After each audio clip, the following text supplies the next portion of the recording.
জয় গুরু, বন্দে পুরুষোত্তম, পরম পিতার আতুল শ্রীচরণে আমার প্রণাম।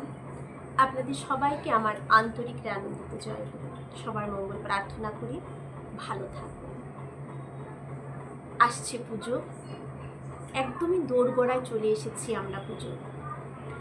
সবাই খুব ব্যস্ততার মধ্যে রয়েছেন, তার মধ্যেও আমরা ইষ্ট প্রসঙ্গগুলো রোজ শুনে যাচ্ছি।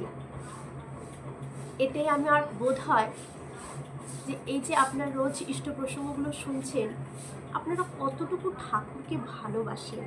ভাবতেও আমার ভালো লাগে যে সবাই কত ভালোবাসে, নইলে এত ব্যস্ততার মধ্যেও রোজ সবাই ইষ্ট প্রসঙ্গ শুনছে।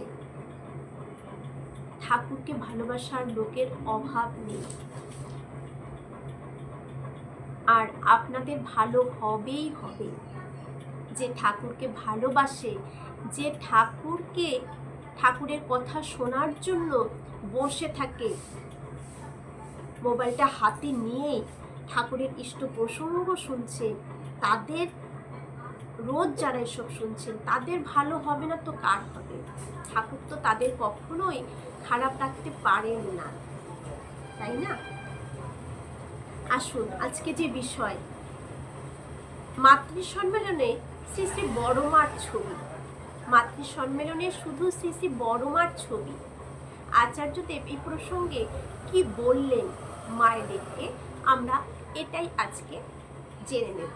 এটা সবার জানার, কারণ সবাই সবাইকে জানাতে হবে, তো এটাও তো টিপি ওয়ার্কসের যাজনের একটি অংশ। আসুন, জনাভিষেক দাদা ও মা এসেছেন। এটা মাসিক আলোচনা পত্রিকার 1429 সালের। দাদা মা এসেছেন, মায়েরা মাতৃ সম্মেলন করেছেন। তার ছবির অ্যালবাম ও ঠাকুর ভোগের জন্য একটি প্লাস্টিকের ঝুড়িতে ফল এনেছেন। তারা আবেগে আপ্লুত হয়ে প্রণাম করতে গিয়ে ভোগের ঝুড়ি ও অ্যালবাম মাটিতে রেখে দিয়েছেন। আচার্যদেবকে যখন প্রণাম করছেন, তখন এতই আবেগে আপ্লুত হয়ে ওই মাতৃ সম্মেলনে যে ছবিগুলো তুলেছিলেন, সেই ছবির অ্যালবামটা আর ঠাকুর ভোগের জন্য এক ফল ঝুড়ি এনেছিলেন, সেটা মাটিতে রেখে আচার্যদেবকে প্রণাম করছেন। তা দেখে আচার্যদেব বলছেন, ওখানে কত লোকের পায়ের ধুলো পড়ছে, ঠাকুর ভোগের জিনিস ওখানে নামালেন কেন? এত কিছু করেন, আর এই বোধটুকু যদি না গজায় তাহলে কি করা হলো? তিনি নির্দেশ দিলেন, ওই ফলের ঝুড়ি হাসপাতালে নিয়ে গিয়ে রোগীদের মধ্যে বিতরণ করা হোক, কারণ যেখানে সেখানে ঠাকুর ভোগের জিনিস কিন্তু রাখা উচিত নয়। এত লোকের পায়ের ধুলো পড়ছে, সেখানে ঠাকুর ভোগের জন্য ফল এনেছে, সেই ঝুড়িটা ওখানে রেখে দিলেন। এটা কি ঠাকুরকে আর দেওয়া যায়? যার পায়ের ধুলোগুলোর মধ্যে রাখা জিনিস কি ঠাকুর ভোগে আর লাগানো যায় না? অনেক সাবধানে ঠাকুর ভোগটাকে রাখতে হয়। তাই আচার্যদেব নির্দেশ দিলেন যে ওই ফলগুলো নিয়ে হাসপাতালের রোগীদের বিতরণ করা হোক। তারপর অ্যালবামটার বিষয়ে বলছেন, ওতে ঠাকুরের ফটো আছে না? জিজ্ঞাসা করলেন। মাটিতে নামালেন যে? আমি কে? আমার সাথে কথা বলে মানুষ যদি ঠাকুরের বিষয়ে কোনো প্রেরণায় অভিষিক্ত হতে পারে, আমি তো প্রেরণার সেই একটা কাঠি মাত্র। ঠাকুর আচার্যদেব বললেন যে আমি কে? আমাকে প্রণাম করতে গিয়ে আপনি ঠাকুর ভোগের ঝুড়িটাকেও পায়ের ধুলো, সবার পায়ের ধুলোর ওপরে রেখে দিলেন। ঠাকুরের ছবি আছে যে অ্যালবামে, সেই অ্যালবামটাকেও ওই পায়ের ধুলো ছবির উপরে রেখে দিলেন। এতটুকু আপ্লুত আমাকে দেখানোর জন্য, আমাকে প্রণাম করতে এসে। কিন্তু আমি কে? আমি তো শুধু একটা কাঠি মাত্র, যে ঠাকুরের পথে আপনাদের নিয়ে যাওয়ার, প্রেরণা দেওয়ার একটা কাঠি মাত্র আমি। আচার্যদেব বললেন, সেটাই, আমি তো প্রেরণার সে একটা কাঠি মাত্র, তাছাড়া আমি কি? আমি তো গুরু নই। আচার্যদেব বললেন, আমি তো গুরু নই, আমি ঠাকুরের পথে আপনাদেরকে প্রেরণা দেওয়ার একটা কাঠি মাত্র। মায়েরা, তাহলে আমার চরণে কেন রাখবেন এটা? বললেন তাহলে এগুলো আমার চরণে কেন রাখবেন? আচার্যদেব খুব কষ্ট পেলেন যে এত কিছু বলার পরেও ওনারা ঠাকুর বাদ দিয়ে কেন আমাকে নিয়ে পাগল থাকবে। কারণ ঠাকুরই হচ্ছে আসল। আচার্যদেব তো এটাই আমাদের শেখাচ্ছেন, ঠাকুরকে কিভাবে ধরে ঠাকুরের পথে এগিয়ে চলা যায় সঠিকগুলো, সেগুলো যদি আমরা না শিখি তাহলে কিন্তু এই মাতৃ সম্মেলন সৎসঙ্গ করে কোনো লাভ নেই। মায়েরা লজ্জিত হয়ে স্বীকার করলেন বড় অপরাধ হয়ে গেছে।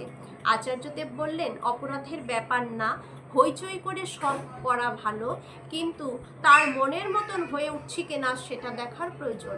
সব কিছু করা ভালো, কিন্তু আমি তার মনের মতন হচ্ছি কিনা এটা আগে দেখা প্রয়োজন। চন্দন গাছের তলায় বাস করি অথচ গায়ে চন্দনের গন্ধই হলো না, চলবে? গায়ে তো চন্দনের গন্ধ লাগাই চাই, তাই নয় কি? তারপর তিনি অ্যালবামটি চেয়ে নিয়ে ছবিগুলো উল্টিয়ে দেখতে গিয়ে দেখলেন এ কি তো সাংঘাতিক ঘটনা। দেখতে গিয়ে দেখলেন মাতৃ সম্মেলন হচ্ছে, কিন্তু সেখানে শুধু শ্রী শ্রী বড় মার ছবি। কি অবস্থা! মাতৃ সম্মেলন হচ্ছে কিন্তু সেখানে শুধু শ্রী শ্রী বড় মার ছবি, ফুল দিয়ে সাজানো, ঠাকুরের ছবি নেই। এখনো মায়েরা অনেক জায়গায় আমি দেখেছি, অনেক জায়গায় কথাটা আমি শুনেছি যে মাতৃ সম্মেলন বড় মাকে নিয়ে, কিন্তু বড় মা নিজে বলেছেন যে মাতৃ সম্মেলনে থেকে যারা তোকে নিয়ে তোরা যে মাতৃ সম্মেলন যাকে নিয়ে করছিস তার ভোগের সময় হয়ে গেছে, আমি এখানে বসে থেকে কি করব, আমাকে এখন তাকে ভোগ দিতে হবে। বড় মা উঠে এলেন, বড় মা নিজে বলে গেলেন যে মায়েরা করছে, এটা মায়েরা একসাথে মিলিত হয়ে করছে বলে এটাকে মাতৃ সম্মেলন নাম দেওয়া হয়েছে, কিন্তু কাকে নিয়ে করছি? ঠাকুরকে নিয়ে করছি। এটা অনেক জায়গার মায়েরা কিন্তু এখনো এই জায়গাটা এখনো বোঝা হয়ে বোঝেনি এখনো। আমি এটা দেখেছি অনেক সময় মাতৃ সম্মানে আলোচনা করতে গিয়ে বলে ঠাকুরের কথাটা বলছি বলে মাতৃ সম্মেলন যখন বড় মার কথা বলতেই হবে, ঠাকুরের কথা না। মাতৃ সম্মেলন যখন প্রথমে বড় মায়ের গান দিয়ে শুরু হবে। আমরা ঠাকুরকে নিয়ে মাতৃ সম্মেলনটা করছি, মায়েরা মিলে ঠাকুরের কথাগুলো বলছি, ঠাকুরকে নিয়ে আমরা ইষ্ট প্রসঙ্গ করছি। এটা আমাদের কিন্তু অনেকটা এই জায়গাটা আমরা পিছিয়ে আছি। আমি অনেক জায়গায় যে জিনিসটা দেখেছি। দেখলেন সিসি বড় মার ছবি ফুল দিয়ে সাজানো, ঠাকুরের ছবিই নেই সেখানে। জিজ্ঞেস করে জানালেন যে ওখানে মাতৃ সম্মেলনে শুধু বড় মারই ছবি রাখা হয়, ঠাকুরের না? শুনে আচার্যদেব বললেন ঠাকুরকে বাদ দিয়ে তো বড় মা নয়। ঠাকুরকে ভালোবেসে তার যা কিছু নীতিবিধি ঠিক ঠিক পালন করে একজন যেরকম হয়ে উঠতে পারেন তারই উপমা হচ্ছেন বড় মা। ঠাকুরের যে নারীর নীতি গ্রন্থের প্রত্যেকটি বাণীর মূর্ত প্রতীক হচ্ছেন জগৎজননী শ্রী শ্রী বড় মা। আচার্যদেব সেটাই বললেন, ঠাকুরের নীতিবিধি যে একমাত্র ঠিক ঠিক পালন করেছেন তার উপমা হচ্ছেন একমাত্র বড় মা। বড় মা হচ্ছেন উপমা, আর ঠাকুর স্বয়ং বিধাতা। ঠাকুর স্বয়ং বিধাতা। আর আপনাদের এখানে তো দেখছি ঠাকুরই নেই, এটা তো আদর্শের বিচ্যুতি। তার মানে ইষ্ট থেকে সে বিচ্যুতি। যারা এখনো এই বোধ জন্মায়নি তারা কিন্তু ঠাকুরকে সেই এখনো অনেক কিছু তাদের অজানা রয়েছে, ঠাকুর থেকে তারা বিচ্যুতি আছে বলেই ঠাকুরকে বাদ দিয়ে বড় মাকে বসে শুধুমাত্র মাতৃ সম্মেলন করছে। মাতৃ সম্মেলন করা মানে ভাবছে এটা শুধু বড় মার অনুষ্ঠান না, ঠাকুরের অনুষ্ঠান। বড় মা ঠাকুরকে নিয়ে কি কি করেছেন সেগুলোই আমাদের বলার, আর সেইভাবে আমাদেরকে তৈরি হওয়া, এটাই হচ্ছে আসল। এটা তো আদর্শের বিচ্যুতি। এখানে ঠাকুর বাড়িতে উপাসনা গৃহে তো ঠাকুরের ছবি আছে, মাতৃ সম্মেলন কক্ষে ঠাকুর বাড়িতে সেখানে কিন্তু ঠাকুরের ছবি আছে। নারীর নীতিতে মায়েদের জন্য যে ওই সমস্ত বলা, সেসব কি বড় মা বলেছেন? আচার্যদেব এটা জিজ্ঞেস করলেন। নারীর নীতি পালন করলে কি হয় সেটা বড় মা করে দেখিয়েছেন। ঠাকুরের বাণীগুলো বলা আছে। আর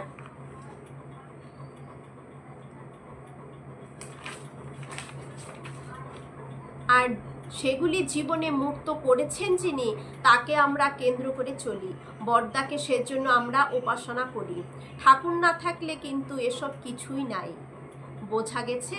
ঠাকুর না থাকলে কোনো কিছুই কিন্তু নেই। ঠাকুর কিন্তু, বড়মাও রাগ করতেন যে আমি এত বছর ধরে ঠাকুরের সঙ্গ করছি, আমি এখনো ঠাকুরের বুড়ো আঙুলের নখের সমানও হয়ে উঠতে পারিনি। বড়মা বলেছেন ঠাকুর বাদ দিয়ে কিন্তু আপনারা কেউ এভাবে মাতৃসম্মেলন করবেন না, যেখানে যেখানে এই ভুলগুলো এখনো হচ্ছে।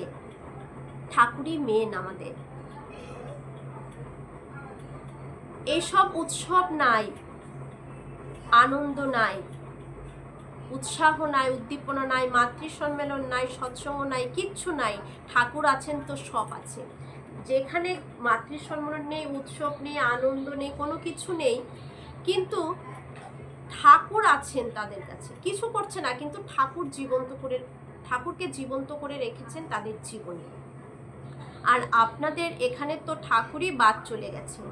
এই কাজগুলো আমার পছন্দ হলো না, আমার ভাবনার সাথে এটা মিলল না।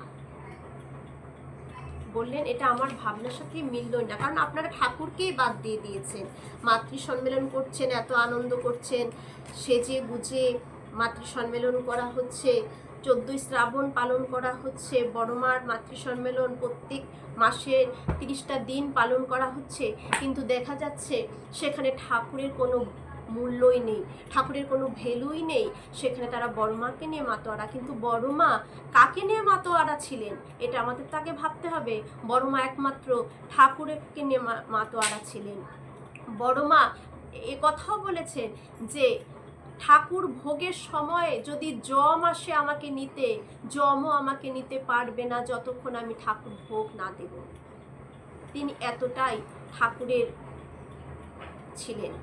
তিনি দেখিয়ে দিয়ে গেছেন কিভাবে ইষ্ট সেবা করতে হয়, কিভাবে ইষ্টের সেবা, গুরুর সেবা করতে হয়, কিভাবে তার মনোপুত হয়ে উঠতে হয়, আর তাকে বাদ দিয়ে মাতৃসম্মেলন।